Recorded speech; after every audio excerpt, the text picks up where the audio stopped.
IAS के पास इतनी ताकत होती है कि वो चाहे तो मुख्यमंत्री की सरकार तक गिरा दे। आप कहोगे क्या ये सही है? बिल्कुल सही है। दिखाऊं एक बार को।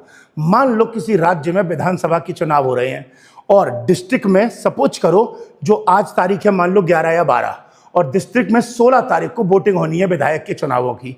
क्लियर है? और आईएएस ऑफिसर चाहे तो मुख्यमंत्री की कुर्सी तक हिला दे। आईएएस को जनरली क्या करना है पता है? सिर्फ और सिर्फ सारे बिजली विभाग के कर्मचारियों की एक मीटिंग बुलाए, सीक्रेट मीटिंग, जिसमें सारे उनके फोन, मोबाइल फोन वगैरह बाहर रखवा दे और मीडिया को बाहर कर दे और सिर्फ सीक्रेट एक मीटिंग हो जाए और आईएएस ऑफिसर बिजली विभाग वाले अधिकारियों से बोल दे कि देखो तुम इस एरिया के हेड हो, तुम इस एरिया के हेड हो, तुम इस एरिया के, तुम इस एरिया के।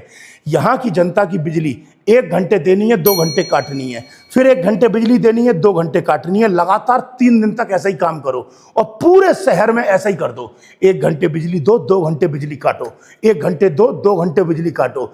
इससे क्या होगा? अगले चुनावों के 2-3 दिन तक जनता बिजली से इतनी परेशान हो जाएगी, इतनी परेशान हो जाएगी कि जनता जब विधानसभा के चुनावों में वोट करने की बारी आएगी ना तो मुख्यमंत्री के एंटी दूसरी पार्टियों को वोट कर देगी। इससे क्या होगा? मुख्यमंत्री की सरकार तक हिल जाएगी, क्योंकि विधानसभा की सीटें हार जाओगे या कम आएंगी सीटें तो कुर्सी तो हिलेगी ही हिलेगी।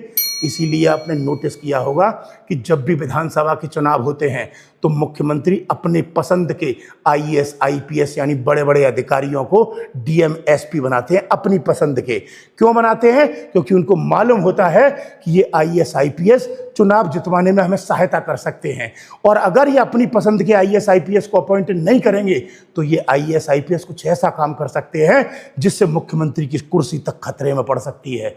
इसीलिए बेटा ये कहा जाता है कि आईएएस, आईपीएस भारत जैसे लोकतांत्रिक देश में राजा की तरह होते हैं।